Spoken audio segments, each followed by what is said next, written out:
నేను అడ్వకేట్ చౌహాన్. మిత్రులారా, భార్యాభర్తల మధ్య విడాకుల కేసు న్యాయస్థానంలో నడుస్తున్నప్పుడు వారికి సంబంధించిన పిల్లలు ఎవరైతే ఉన్నారో వారి పాస్పోర్ట్లను పొందే అవకాశం ఉంటుందా?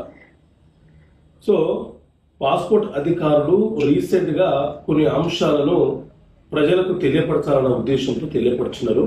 అందులో మొదటి అంశం ఏంటి అని అంటే, పిల్లల యొక్క తల్లిదండ్రులు ఇద్దరు చనిపోతే వారి రక్త సంబంధికులు ఎవరైతే ఉన్నారో వారు ఆ పిల్లల యొక్క పాస్పోర్ట్లను జారీ చేయమని అప్లికేషన్ పెట్టవచ్చు.